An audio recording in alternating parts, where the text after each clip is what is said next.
Jai Gurudev, and thank you for joining us today. We are honored to have you here to discuss the remarkable teachings of His Holiness Gurudev Shri Shri Ravi Shankarji and how the art of living tools and techniques can help in addressing complex unresolved cases such as that of Emanuela Orlandi, as it highlighted in the next Netflix documentary Vatican Girl.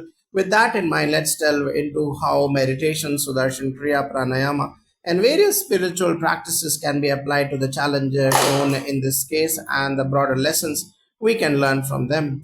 Jayudeva, yes, thank you for having me. It's a privilege to be here and share how the wisdom of His Holiness Gurudev Shri Shri Ravi Shankarji can be applied to real life situations, including the profound challenges faced in the case of Emanuela Orlandi. Every lesson we draw from such stories resonates deeply with the practices of the art of living, which help transform both individual lives and larger societal issues.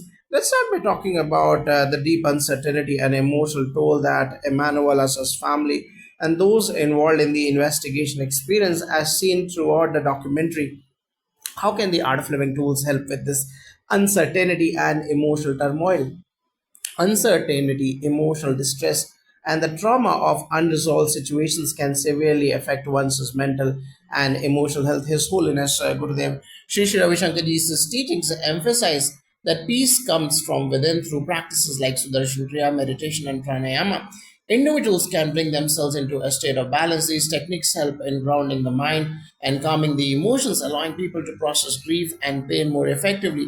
For instance, Sudarshan Kriya works on the breath and aligns the nervous system, allowing deep emotional healing. It can help people like Emanuela's family who have endured prolonged grief, emotional trauma, and a sense of powerlessness. Regular practice of Sudarshan Kriya would help them handle the emotional turmoil of waiting for justice and give them the resilience to continue advocating for the truth, just as we see with Pietro Orlandi's persistent quest for answers.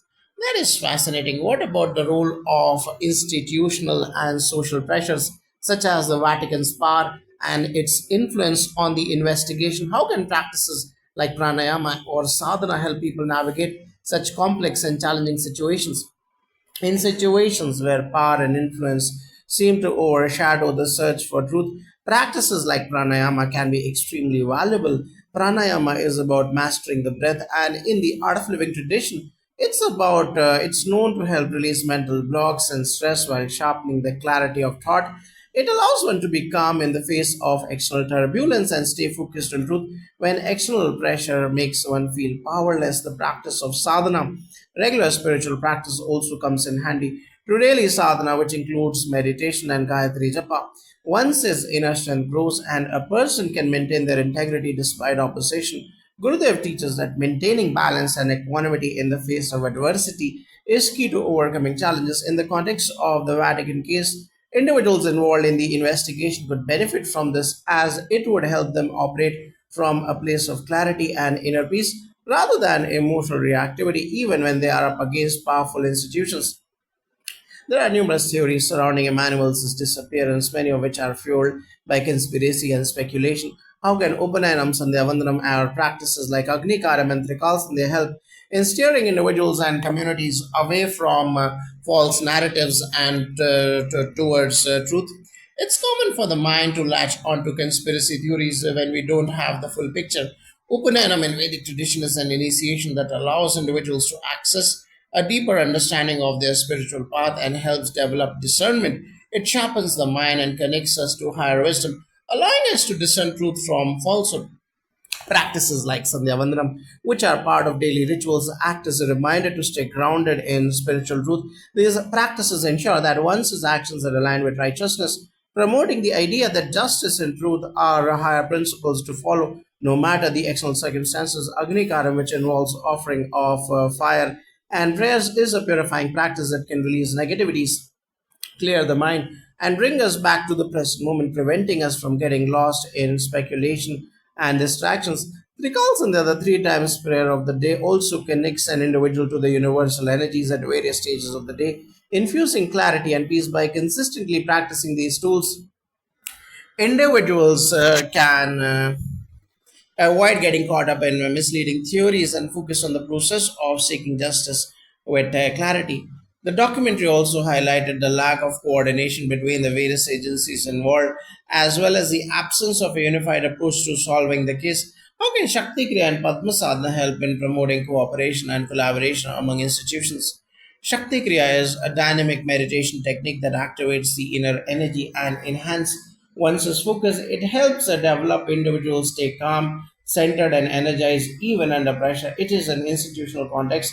Shakti Kriya can help foster the mental resilience necessary to navigate complex and high stakes investigations. It strengthens the willpower to collaborate and act in alignment with higher goals even when things seem chaotic. Padma Sadhana is another powerful tool that strengthens one's awareness and connects individuals to their higher selves. When leaders and individuals within institutions practice this sadhana, they tap into a deep source of compassion and wisdom, enabling them to collaborate more effectively and harmoniously, ensuring that the pursuit of justice is conducted with integrity and without unnecessary conflict. These practices are essential for creating a sense of unity and shared purpose, as seen in the Orlando case, where multiple agencies failed to coordinate effectively. If those in positions of power had been aligned with their higher values, the investigation may have moved forward with much more cooperation. In the investigation, there were also moments of deep emotional despair, and the documentary shows how the Orlandi family experienced a sense of helplessness. What spiritual practices can individuals facing such long term emotional suffering draw from to sustain their hope? This is where Gayatri Japa and Sadhana come into play. Gayatri Japa is a powerful chant that connects one to the divine source of wisdom and protection. Reciting it regularly helps to reduce anxiety, enhance spiritual connection, and provide the emotional strength needed to face suffering. It's a tool that uplifts the spirit and strengthens the will to continue moving forward with patience and resilience, much like what we see in Pietro Orlandi's tireless search for his sister. Sadhana, or the commitment to a daily spiritual practice, provides a sense of continuity and stability in times of chaos. It anchors individuals in a sense of purpose beyond immediate circumstances, helping them stay focused on what truly matters. Whether it's finding justice or healing, Gurudev Shri Ravi Shankarji often speaks about how sustained spiritual practice brings clarity, and this clarity gives individuals the strength to face difficulties with a steady mind and an open heart.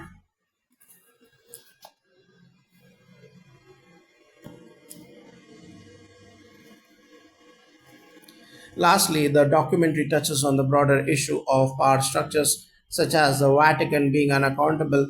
How does Sanyam sadhanas and Shakti Kriya help individuals and communities stand against unjust systems of power?